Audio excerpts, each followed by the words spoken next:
ghairil maghdubi alaihim waladdallin. Amin.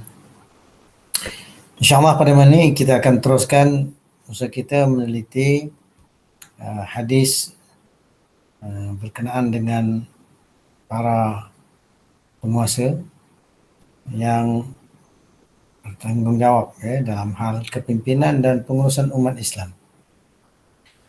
Sebagai biasa, untuk mukaddimah, mari kita lihat satu ayat dalam surah An-Nisa yang mengingatkan kita amanah tanggungjawab yang perlu dilaksanakan oleh para penguasa, oleh para pemegang amanah, pemegang kepimpinan. Surah An-Nisa itu surah yang keempat, ayat yang ke-58, di mana Allah Ta'ala mengingatkan kita, A'udzubillahi minasyaitonirrajim. Inna Allah ya'murukum an tu'addul amanati ila ahliha.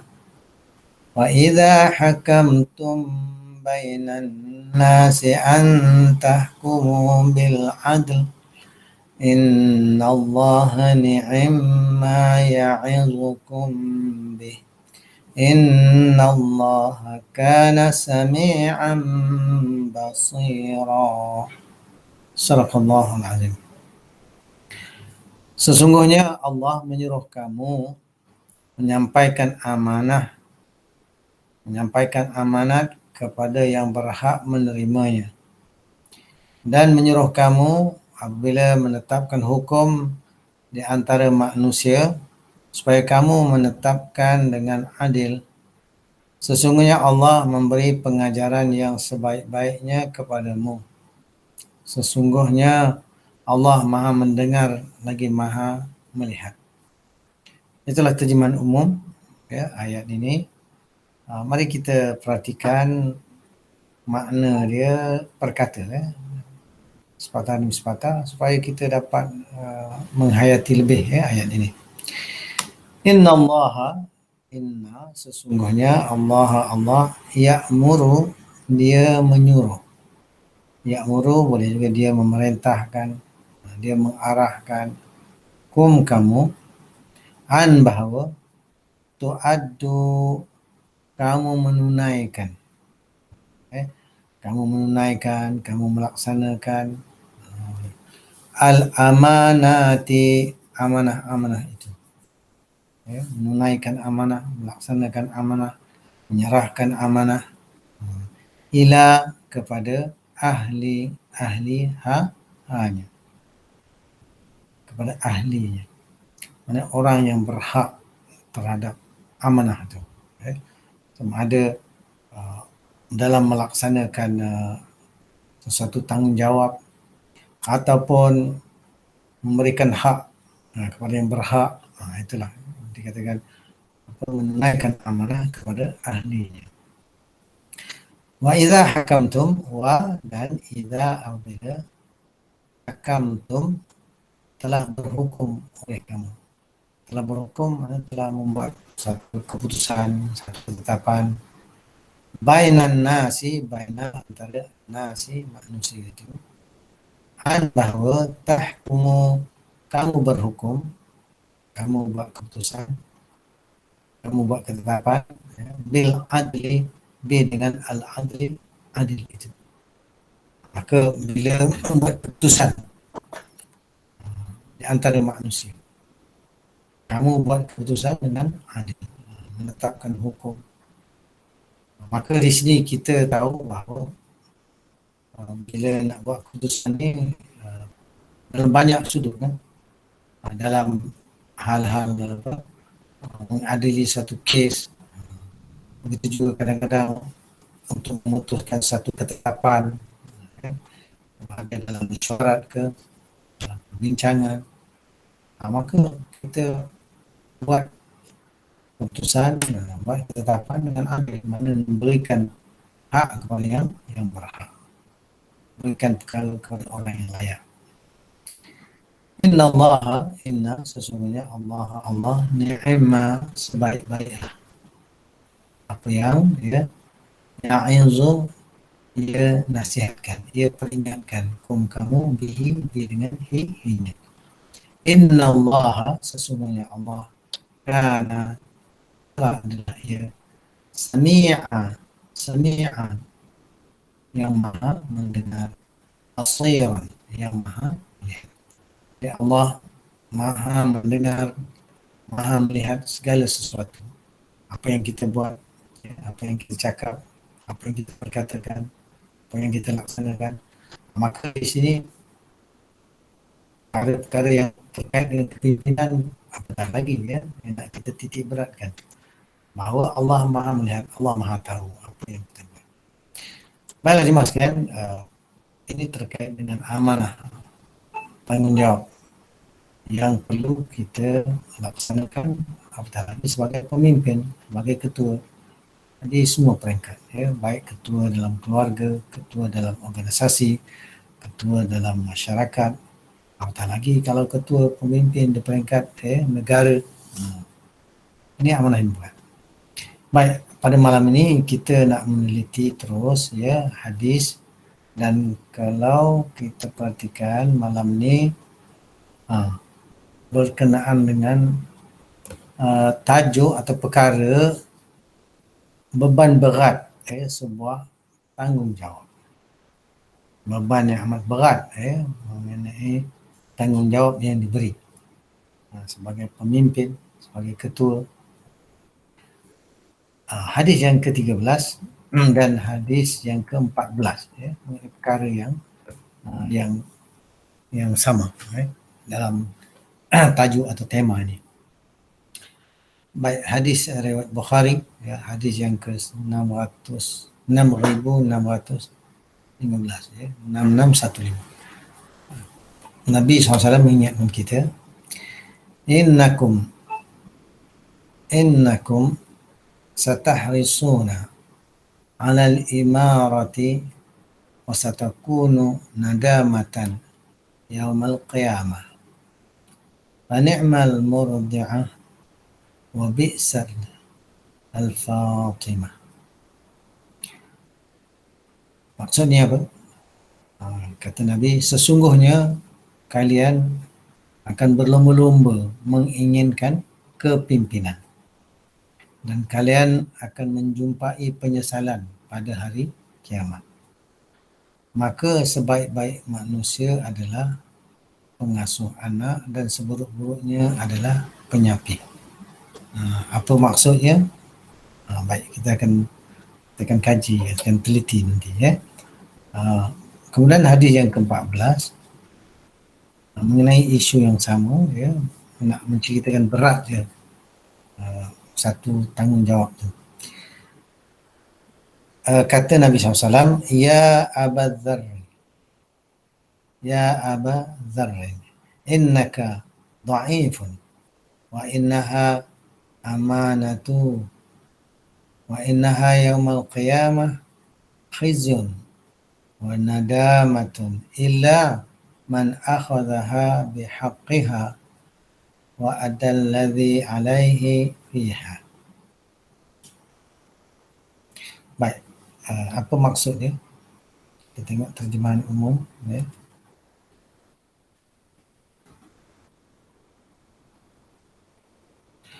Wahai Abi Dhar, wahai Abu Dhar, sesungguhnya engkau adalah orang yang lemah dan sesungguhnya jabatan itu merupakan amanah, dan sungguh pada hari kiamat nanti jabatan itu menjadi sumber kehinaan dan penyesalan kecuali bagi orang yang memangkunya dengan benar dan mampu menunaikan apa yang telah menjadi kewajipannya.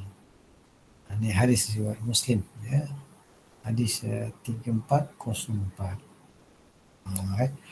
Baik, kita tengok semula, kita tengok semula ataupun kita teliti semula. Hadis yang ke-13 tadi, inna sesungguhnya kamu, Satahrisuna. Sa tu akan, ya. Saufa akan, ya.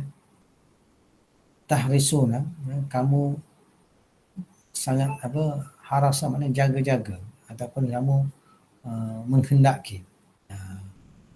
Kamu berlumba-lumba nak mencari. Ala atas al-imarata, imarah itu kepimpinan.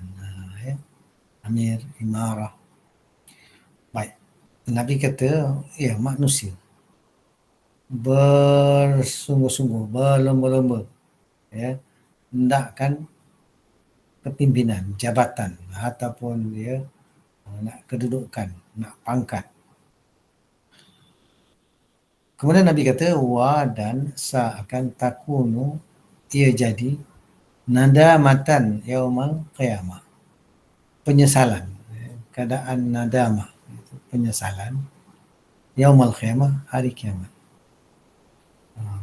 Jadi orang yang dah berebut-rebut, berlumba-lumba nakkan jawatan, nakkan kepimpinan, nakkan jabatan, maka akan dia menjadi penyesalan untuknya di hari kiamat. Fani'mal murdi'ah. Jadi Nabi kata maka sebaik-baiklah orang yang menyusukan, murdi'ah, ya. Pengasuh anak tu istilahnya. Wa bi'sal Fatimah, dan seburuk-buruk penyapih, mana orang yang lepaskan susuan daripada dia. Jadi apa maksud tu? Nanti kita bincang, ya, dalam ulasan hadis tadi. Kemudian hadis yang ke-14, ya Aba Dzar, wahai Aba Dzar, wahai Aba Dzar, innaka, sesungguhnya engkau, wahai Aba Dzar, da'ifun, orang yang lemah. Ni Abu Dzar ni dia pernah minta kepada Nabi SAW jawatan, kedudukan, itu kita jabatan, ya. Nabi kata engkau ni lemah, wahai Abu Dzar, ya. Wa innaha, dan sesungguhnya dia, apa yang kau minta itu amanah, tanggungjawab. Perkara tu beban tanggungjawab yang kau minta tu, ya.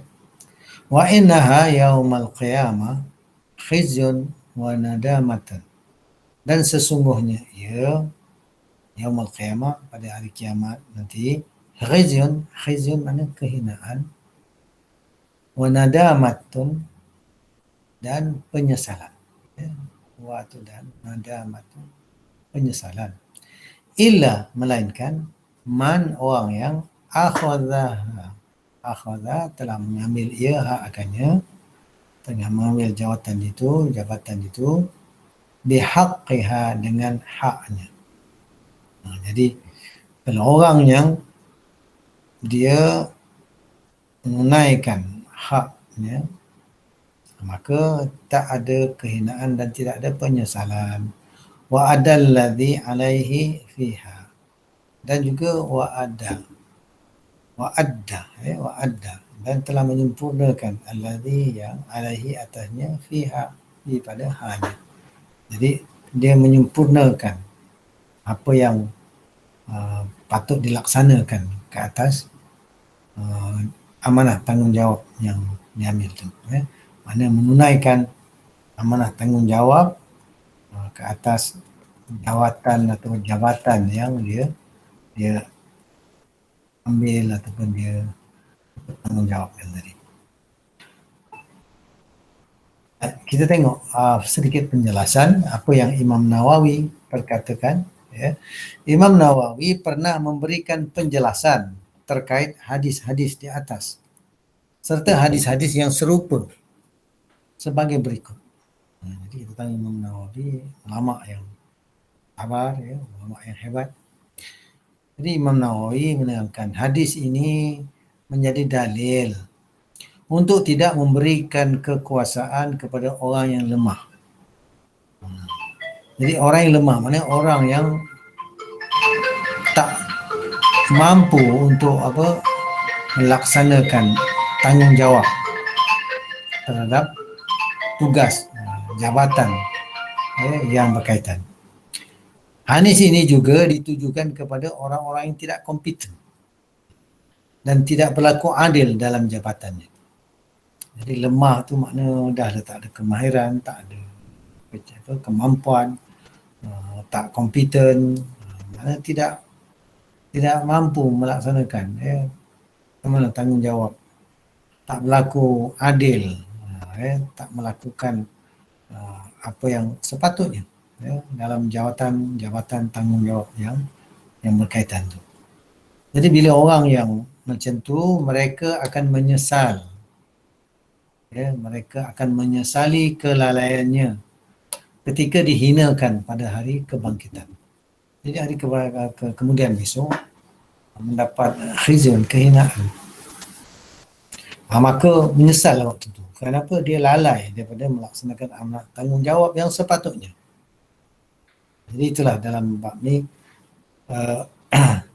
jabatan ini kalau orang yang lemah, maknanya orang yang bukan ahli dalam bidang tu, kalau dia duk kerja, dia duk berebut mengambil, mengisi jawatan-jawatan tu, nanti besok akhirat hari kemudian menyesal. Namun demikian, bagi mereka yang memiliki kompetensi, mempunyai kemahiran, keupayaan pada jabatannya, berlaku adil dalam kedudukan itu, mana melaksanakan amanah tanggungjawab yang dibebankan itu, berlaku adil dalam kedudukan itu, maka mereka akan mendapat pahala yang besar. Sebagaimana diungkapkan dalam beberapa hadis. Kalau orang melaksanakan amanah tanggungjawab yang diamanahkan ataupun yang dipertanggungjawabkan, maka ya pahala besar. Akan tetapi memangku jabatan seperti itu risikonya sangat besar. Nak memegang jabatan ni risiko besar, maknanya mengundang bahaya. Sehingga para ulama besar menghindar dari jabatan-jabatan kekuasaan. Jadi para alim ulama yang kita tahu kisah-kisah ulama-ulama muktabar dulu, mereka kalau boleh nak menolak, tak mahu memegang jabatan-jabatan kekuasaan yang kerana mereka tahu bahawa kerana mereka ada ilmu, kalau tak melaksanakan amanah ni berat nak kena jawab di akhirat besok. Dalam sabda beliau sallallahu alaihi wasallam, maka sebaik-baik pengasuh yang menyusui seorang bayi. Maknanya kehidupan dunia ni. Maksud Nabi SAW, jawatan-jabatan tu sebenarnya macam satu keistimewaan. Memang ada orang yang dipanggil ibaratnya itulah dia sebaik-baik pengasuh anak. Jadi maknanya sebaik-baik kedudukan ini boleh jadi nikmat, boleh jadi satu keseronokan. Pada masa yang sama dia juga menjadi seburuk-buruk penyapih. Bermakna nanti masa kehidupan setelah mati dia akan diminta pertanggungjawaban di hadapan Allah SWT kerana perbuatannya itu. Itu kerana dia memegang jawatan itu, maka dia seperti seorang anak yang disapih, dipisahkan dari susu ibunya, padahal dia belum mampu makan makanan lain. Maka tentu saja berakibat pada kehancurannya. Jadi istilah yang dimaksudkan seburuk-buruk penyapih. Kenapa? Kerana jawatan itu boleh bawa kepada kehancuran kepada dia, boleh bawa kehinaan kepada dia. Maka bila Nabi kata sebaik-baik pengasuh bayi, bermakna kedudukan, kekayaan, ini catatan dia, kita baca lagi. Kekuasaan dan kenikmatan duniawi lainnya yang dapat dinikmati ketika manusia memilikinya. Jadi tu dia kata sebaik-baik pengasuh tu nak menceritakan bahawa ya, yang ini boleh jadi benda yang menyeronokkan orang kerana dia ada kuasa, kerana dia dapat imbuhan, dapat kenikmatan dunia, ya, apabila memegang kekuasaan. Namun perkara itu juga menjadi seburuk-buruk penyapih, bermakna ya, perkara ni juga boleh membawakan akibat orang tu nanti akan merana bahawa ketika ya di hari kemudian besok bila ditanya, bila dah hilang jawatan tu, kehilangan kehilangan itu semua kerana salah satu sebab seperti kematian. Jadi maknanya bila terpisah daripada jawatan tu besok, maka dia akan disoal, ditanya, dia dipertanggungjawabkan ke atas jawatan tu, ya. Apabila tak melaksanakannya dengan amanah, dengan sepatutnya, maka penyesalan, ya, penyesalan. Jadi itulah hadis ni nak menceritakan berat, ya, perkara tu. Memang orang lihat sebagai mungkin satu keseronokan, satu keistimewaan, satu kenikmatan. Pada masa yang sama dia juga perkara yang ibarat macam budak yang disapihkan daripada susu ibunya, sedangkan dia tak mampu makan, minum sendiri, ya. Maka ia mengundang kehancuran, mengundang kemusnahan, mengundang kesengsaraan. Itulah maksudnya yang Nabi kata seburuk-buruk penyapih, ya. Baik, seterusnya catatan di bawah ni, B ni, ya. Kepimpinan adalah sebuah amanah dan tanggungjawab yang besar, ya. Kepimpinan tu sebagai pemimpin, sebagai para penguasa, ini sebuah amanah, tanggungjawab yang berat. Oleh kerana itu, semestinya jabatan tersebut hanya diberikan kepada orang-orang yang memiliki kemampuan untuk mengemban amanah tersebut serta melaksanakan tugas-tugas yang dibebankan kepadanya.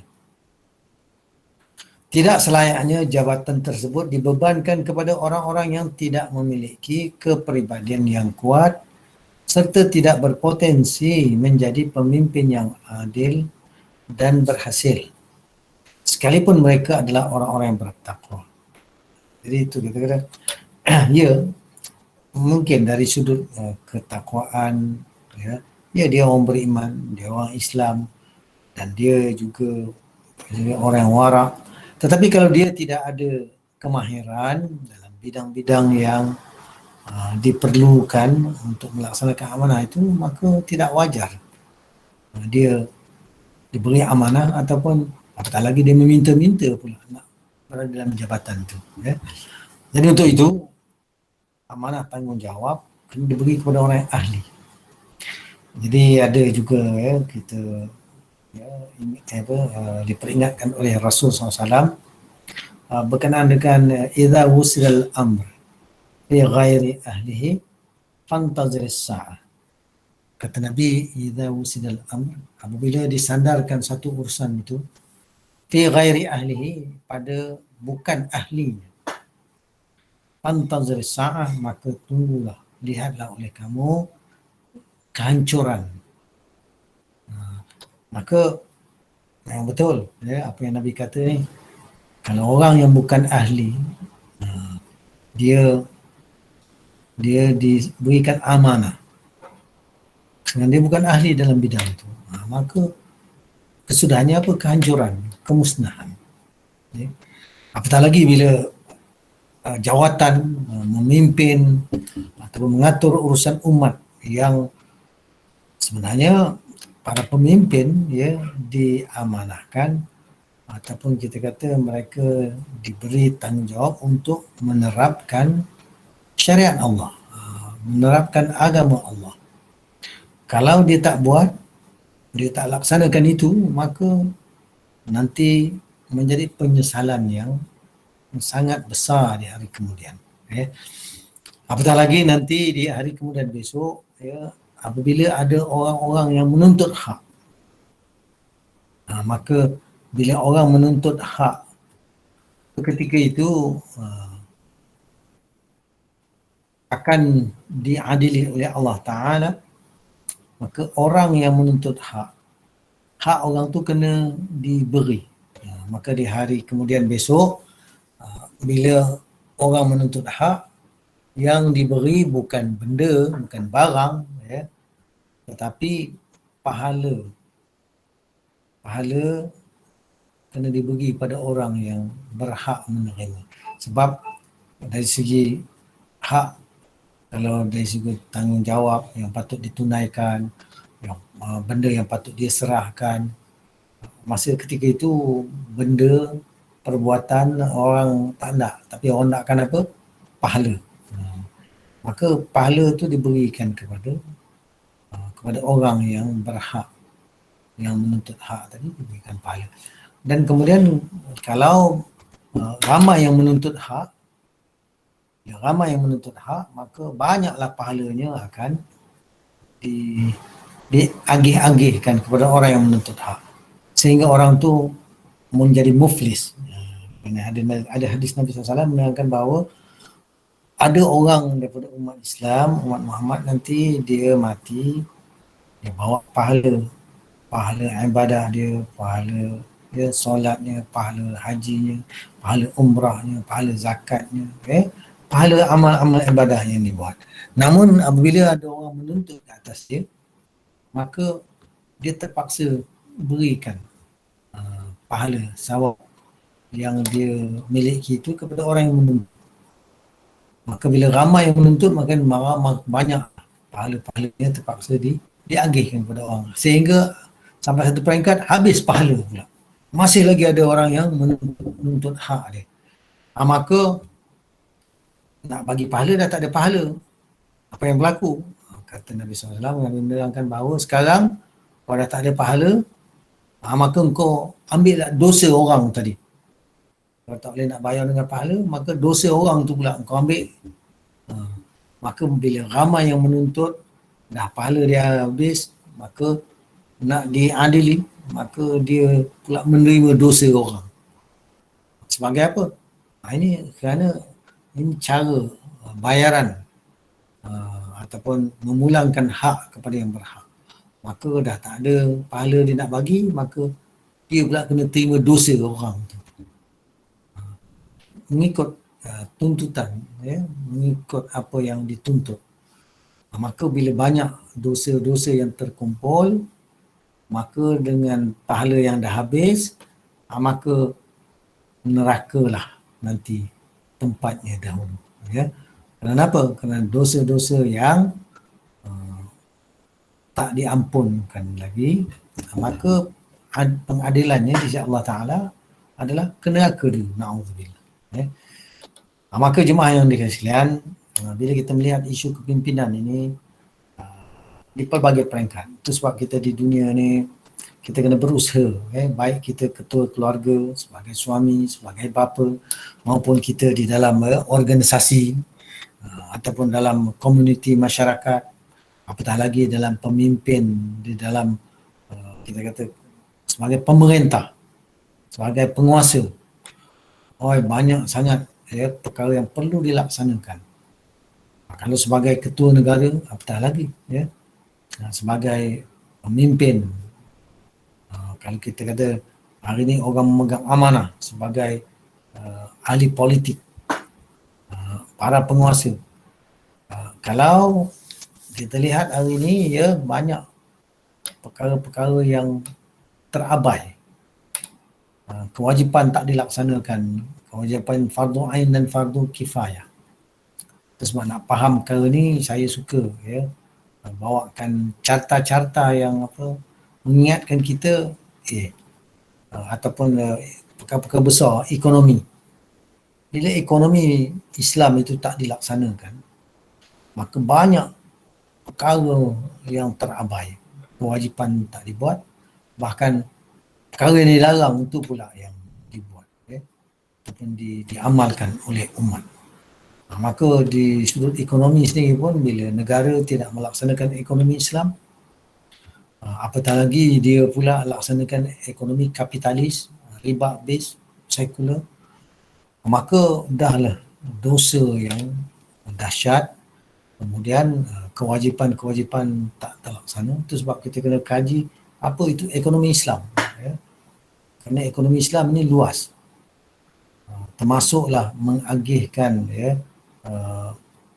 hak-hak orang yang berhak, sama ada dalam perkara dipanggil milkiah amah, pemilikan umum, yang selalu kita bincang-bincang atau katakan, apabila harta milik orang ramai, harta daripada perut bumi, baiknya emasnya, minyak punya hasil, tembaga punya hasil, maka yang ini milik orang ramai, para penguasa, mana kerajaan bertanggungjawab untuk mengaturkan supaya hasil itu dikembalikan kepada orang ramai, pada rakyat yang berhak memilikinya.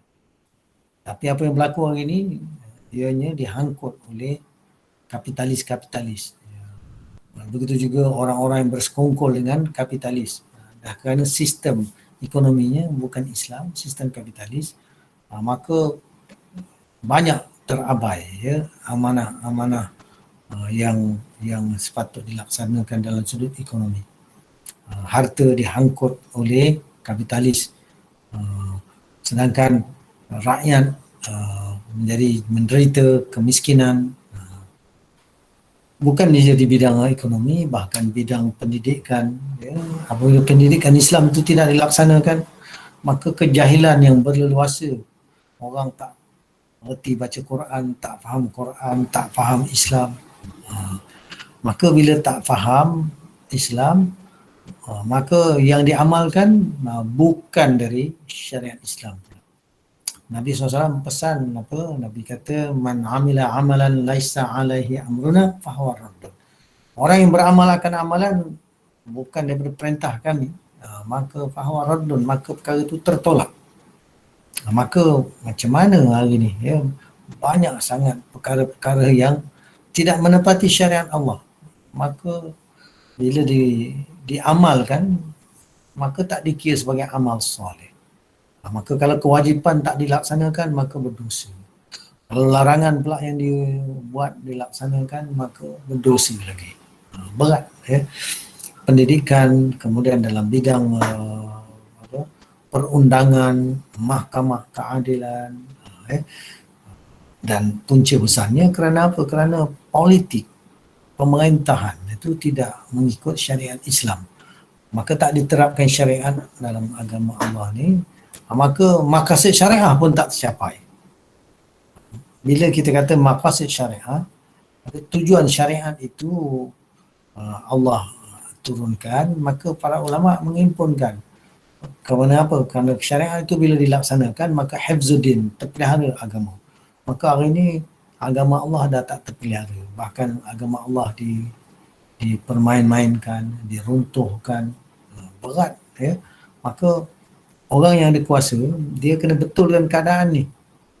Para penguasa, orang memegang jabatan-jabatan yang ada autoriti, maka dia kena betulkan ni. Nabi berkata, man ra'a minkum munkaran falyughayyirhu biyadihi. Man ra'a minkum munkaran, orang yang di kalangan melihat kemungkaran, falyughayyirhu, maka naklah dia ubahnya biyadihi, dengan tangannya. Maka dia ada bidang kuasa, kena buat. Kalau dia tak buat, tak betulkan, maka berdosa. Apatah lagi bila dosa yang terhimpun, yang disebabkan dia tak laksanakan amanah ni, umat pula yang bergelimangan dengan dosa. Maka nanti berat di akhirat besok, akan dituntut umat Islam, umat manusia akan menuntut hak masing-masing. Baik, begitu juga dalam hal mahkamah keadilan. Jadi tu kita kata, bila kita perhatikan bahawa amanah yang perlu dilaksanakan oleh para pemimpin ini bukan main-main. Allah sebut dalam ayat lain dalam Al-Quran, Allah kata apa? Aqimuddin wala tatafarraqu fi. Dirikan oleh kamu akan ad-din itu, jangan bercerai-berai padanya. Dirikan, dirikan ad-din, Allah kata. Ayat lain Allah kata wa'tasimu bihablillahi jami'a, berpegang teguh dengan tali Allah ni semuanya sekali. Maka orang yang ada kuasa, maka dia kena tentukan segala titah perintah Allah itu hendaklah dilaksanakan. Maka kerana dia ada bidang kuasa, kalau tak dilaksanakan dia kena betulkan, maknanya kemungkaran tak boleh dibiarkan. Begitu juga Allah perintahkan ya ayyuhallazina amanu udkhulu fis silmi kafah, wahai orang beriman, masuk kamu dalam Islam itu secara keseluruhan. Jadi masuk dalam Islam, udkhulu fis silmi kafah, masuklah, maknanya hidup, amalkan, tegakkan, laksanakan ajaran Islam itu secara keseluruhan, secara total, komprehensif. Maka ini perkara itu pun tak dilaksanakan, ya, oleh para penguasa. Dia dah ada kuasa dah, tetapi tidak beri tumpuan supaya syariat Allah ni dilaksanakan, ajaran Islam ni ditegakkan sepenuhnya. Maka di hari kemudian besok, ni kita kata akan ada penyesalan yang dahsyat, ya, dan kita tak mahu kita ni menjadi orang yang menyesal. Bukan setakat menyesal, nanti ditimpa kehinaan, ditimpa azab pula di hari kemudian. Itu sebab pentingnya kita fahami akan isu kepimpinan umat ini, supaya apa? Ya, supaya yang tak betul ini kena dibetulkan, ya. Kewajipan yang tak dilaksanakan kita kena tuntut, ingatkan para penguasa, laksanakan. Dan kita disuruh supaya apa? Wa ta'awanu 'alal birri wat taqwa, bertolong-tolonglah kamu atas kebaikan dan ketakwaan. Wala ta'awanu 'alal itsmi wal 'udwan, jangan bertolong-tolongan atas dosa dan permusuhan. Sebab bila tengok balik hadis ni dalam tema beban berat sebuah tanggungjawab, maka bukan perkara main-main, ya. Perkara ini, ya, akan menjadi penyesalan kepada orang yang dia tidak melaksanakan amanah, tanggungjawab yang dipikulnya itu, ya. Sebab Abu Dzar, ya, Abu Dzar dia pernah minta kepada Nabi SAW kedudukan, jawatan. Tapi Rasul kata, engkau ni lemah Abu Dzar, ini adalah amanah, berat tanggungjawab ni, ya. Dan di hari kiamat, Nabi kata ia akan menjadi apa? Khizyun wa nadamatan, akan menjadi kehinaan dan penyesalan di hari kiamat. So jangan. Tapi dalam sistem kehidupan di akhir zaman ni, kita lihat, ya, orang berebut-rebut hendakkan jawatan, baik sebagai ahli politik, itu orang yang memerintah, teraju kepimpinan, kekuasaan. Begitu juga dalam jabatan-jabatan kerajaan. Orang apa, bahasa kita ada boleh sangkut tikam dari belakang. Tak apa, nak jatuhkan orang supaya dialah naik, dapat jawatan. Kerana mereka lihat, ya, jabatan itu benda yang ada keistimewaan, ada kenikmatan, ada power. Itu yang Nabi kata, nanti, ya, di akhirat besok dia akan menyesal, ya. Kecuali orang yang man akhadhaha bihaqqiha, orang yang mengambilnya dengan haknya, wa addal ladzi alaihi fiha, dan dia menunaikan apa yang atasnya adanya, ada tanggungjawab, kewajipan tu ditunaikan. Maka kalau dibuat begitu, ya, ada ganjaran besar, ya. Jadi jemaah muslim-muslimat yang dikasihan, bila kita meneliti, ya, hadis ni, ini mengingatkan, ya, banyak perkara, ya, sebagaimana yang Imam Nawawi, ya, telah pun sebutkan, ya, itu tidak boleh memberikan kekuasaan ni kepada orang yang lemah. Jadi bukan lemah fizikal saja, ya. Kalau dah orang lemah fizikal sedangkan dia sebenarnya mesti ada kekuatan fizikal. Sebab apa? Dia kena turun ke gelanggang, kata dia, turun ke grassroots.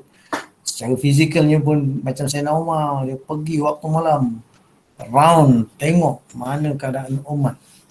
Apatah lagi, ya, uh, kalau orang tu lemah mentalnya ataupun lemah ilmunya, lemah kepahamannya dalam bidang-bidang yang sepatut dia laksanakan, maka tak boleh beri. Itu sebab dalam hal, contohnya kita kata dalam memerintah negara, maka orang kena ada ilmu mengenai kenegaraan Islam. Supaya apa? Bolehlah memerintah cara Islam.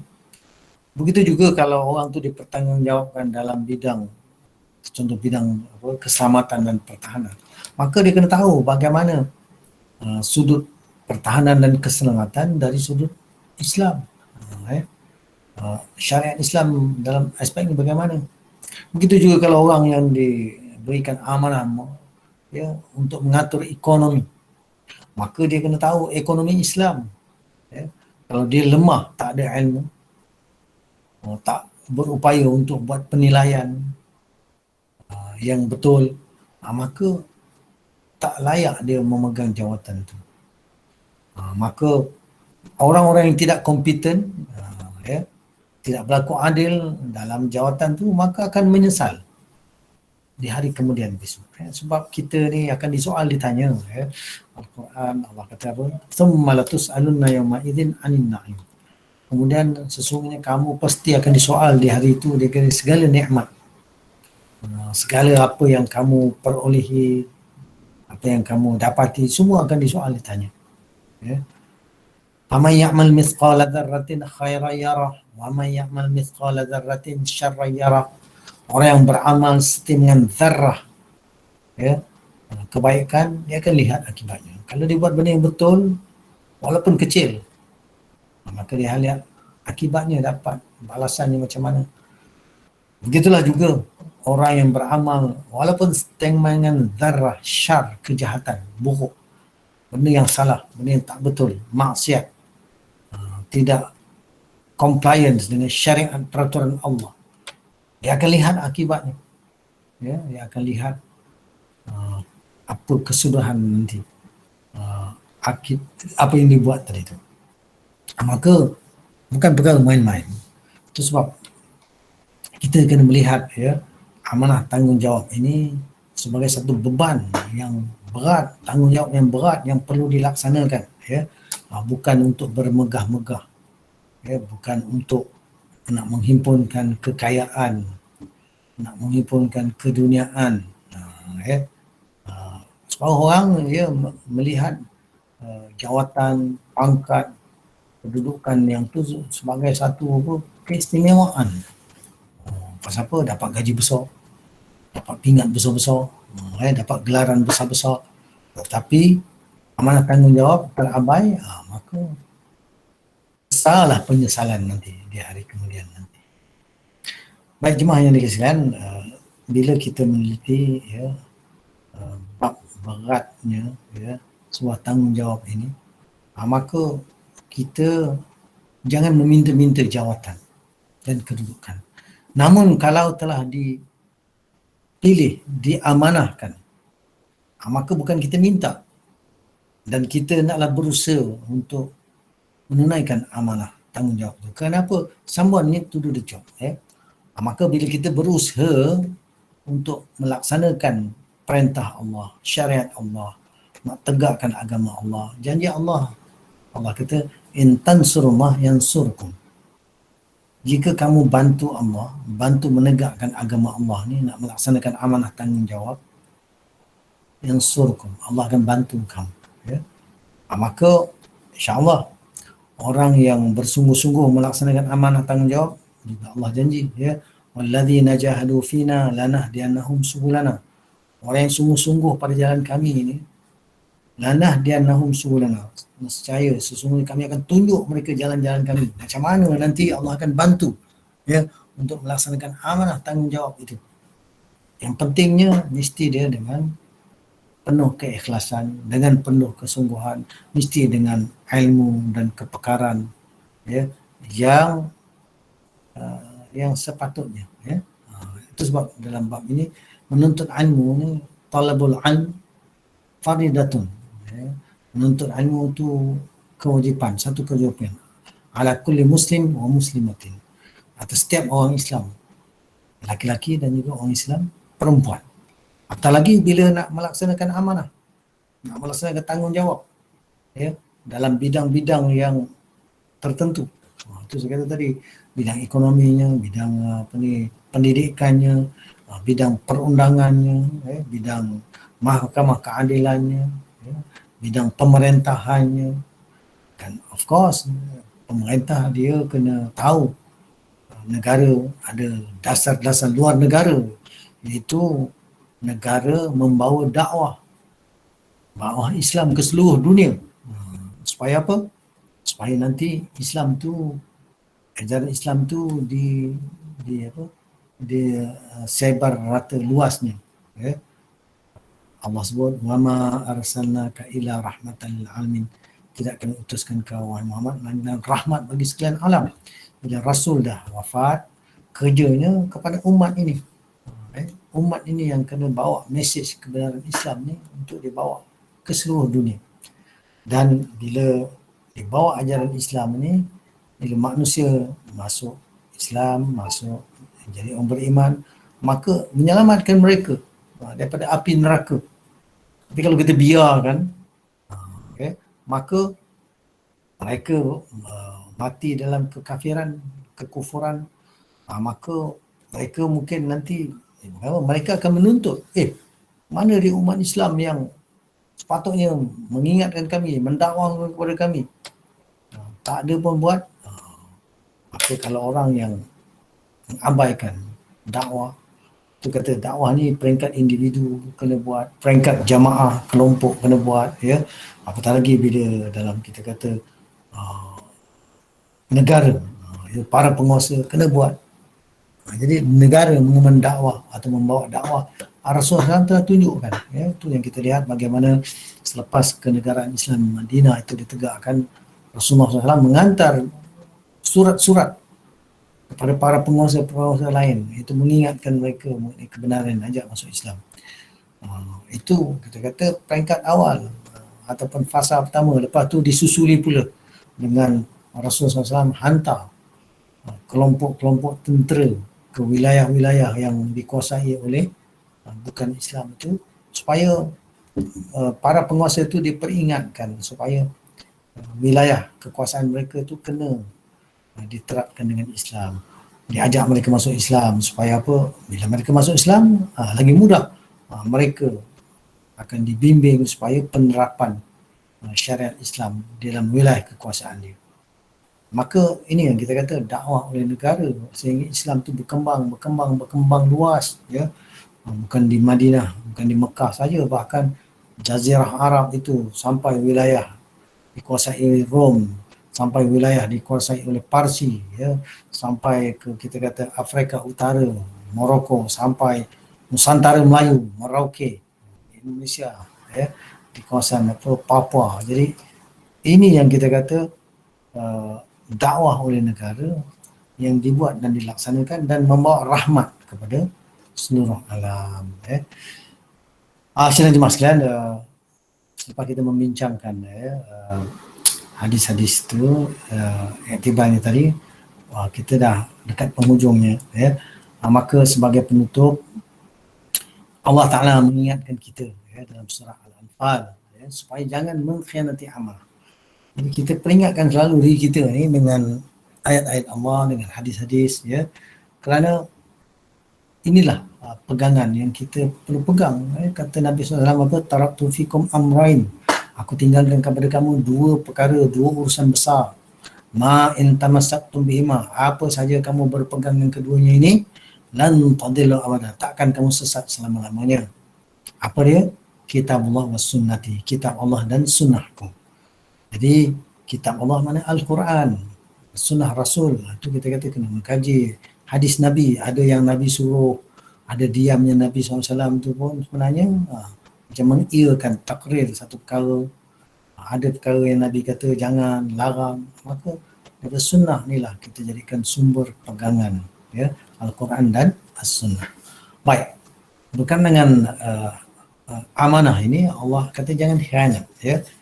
Surah Al-Anfal, surah yang ke-8, ayat yang ke-27. A'udzubillahi minasyaitonirrajim. Ya ayyuhalladzina amanu la takhunu Allah war rasul wa takhunu amanatikum wa antum ta'lamun. Sadaqallahu alazim.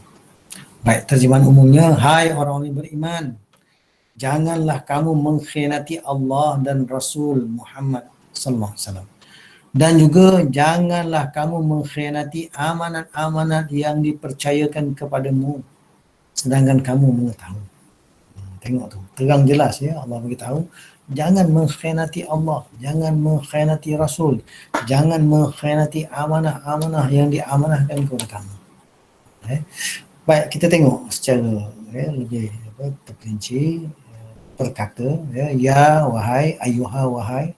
Sebenarnya tu ada dua kali seruan di situ, ya wahai, ayuha wahai, alladzina, orang-orang yang atau mereka yang amanu, telah beriman oleh mereka.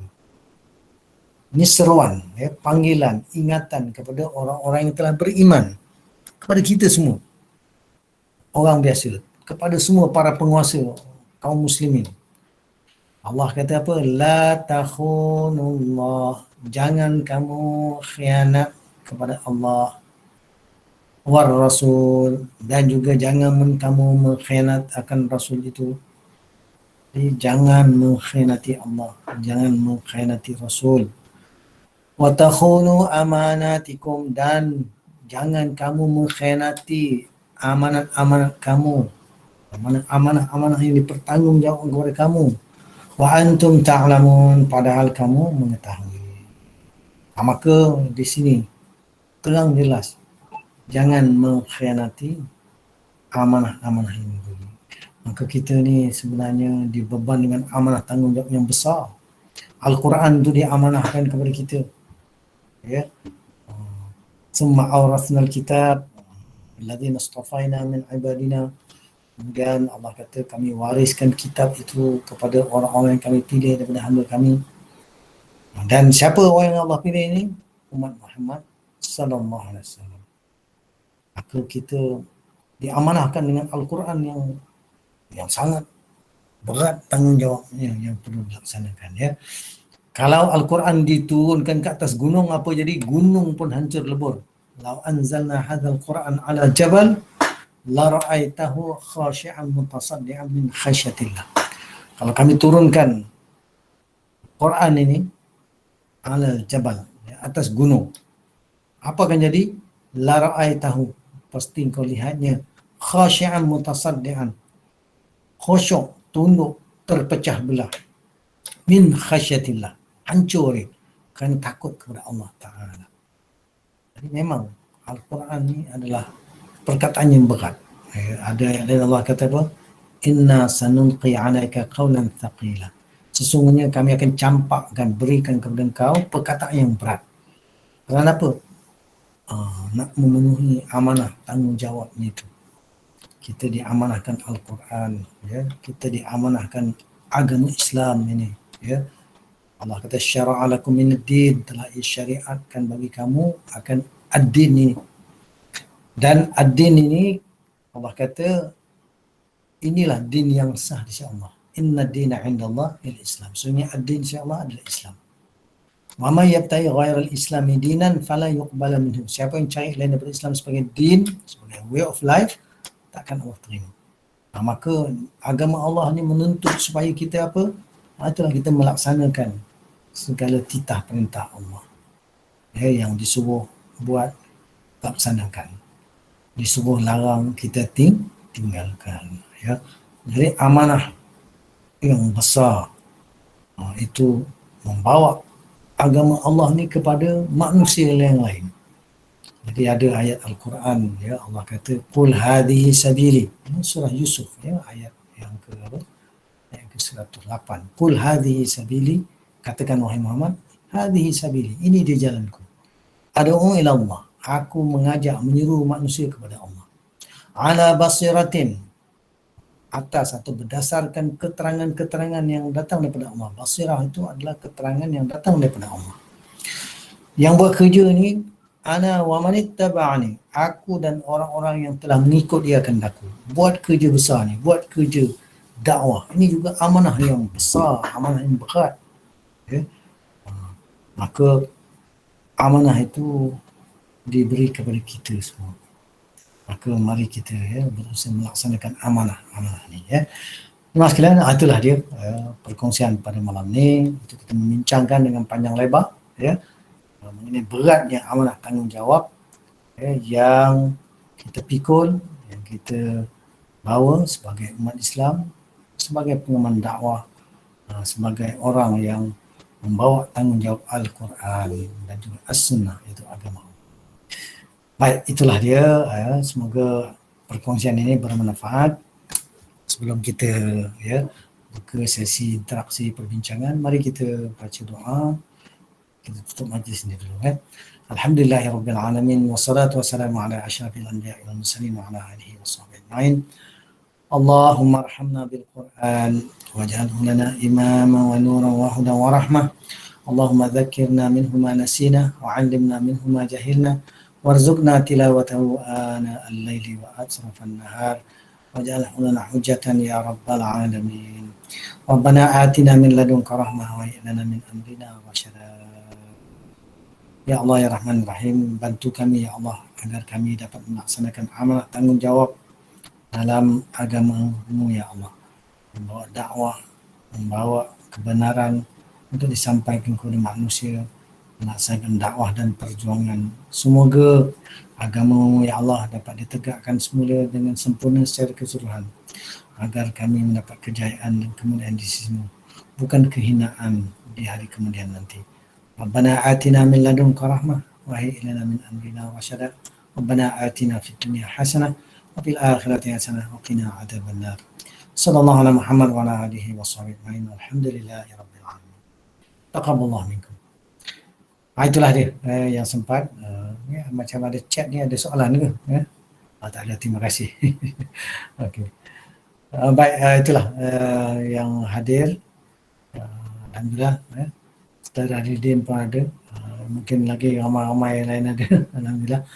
So ada apa-apa nak tanya ke atau komen ke, pandangan ke sebelum kita kita bersurai ya.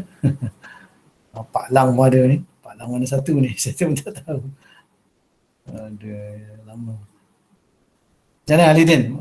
Boleh faham hadis yang kita bincang tadi tu? Alhamdulillah. Ada lagi satu ayat tu kan dalam surah Al-Maidah. Ya. Ayat 56 tu. Wa may yatawallallah wa rasulahu wallazina amanu fa inna hizballah ghalibun. Dan barang siapa mengambil Allah, Rasulnya dan orang-orang yang beriman, sesungguhnya Allah itulah yang pasti menang. Jadi maknanya ya betul. Ya. Sebenarnya itulah dalam melaksanakan amanah tanggungjawab, kita kena letakkan Allah, Rasul, orang beriman yang kita jadikan sebagai kita punya rujukan. Dan juga ialah kalau orang beriman, dia saling bantu-membantu untuk melaksanakan amanah ini. Kalau kita kembali kepada Allah, mana panduan Allah. Kalau kita jadikan Rasul sebagai rujukan kita, maka kita mengikut sunnahnya. Dan bila kita buat, ini yang akan membawa kemenangan dan kejayaan. Tidak ada kemenangan dan kejayaan melainkan daripada sisi Allah Ta'ala. Sebenarnya kita memerlukan bantuan pertolongan Allah untuk berjaya ni. Itu sebab kita kena usahakan keikhlasan dan kesungguhan supaya melayakkan bantuan pertolongan Allah, insya-Allah. Terima kasih kerana sedikit perkongsian tadi. Bagaimana dengan yang lain-lain? Ada siapa-siapa lagi ingin berkongsi ke, bertanya ke, berkomentar ke? Tak ada yang angkat tangan tu. Alhamdulillah. Baik, syukur Alhamdulillah kita berjumpa lagi dalam kesempatan lain.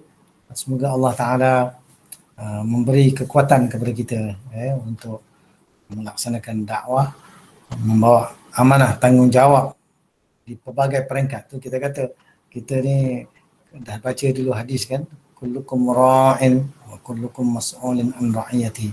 Setiap kamu ni orang yang memegang amanah tanggungjawab, memegang kepimpinan, dan kamu akan disoal di hal amanah tanggungjawab itu, kepimpinan itu, baik sebagai ketua keluarga, bahkan yang lebih besar, ketua dalam kenegaraan, dalam organisasi, begitu juga dalam perkara ini, bahkan isteri, bahkan pekerja biasa pun semuanya akan disoal, ditanya oleh Allah Ta'ala.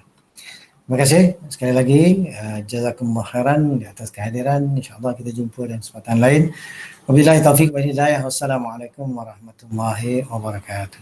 Waalaikumsalam warahmatullahi wabarakatuh. Waalaikumsalam warahmatullahi wabarakatuh. Waalaikumsalam warahmatullahi wabarakatuh. Syukran Ustaz. Terima kasih.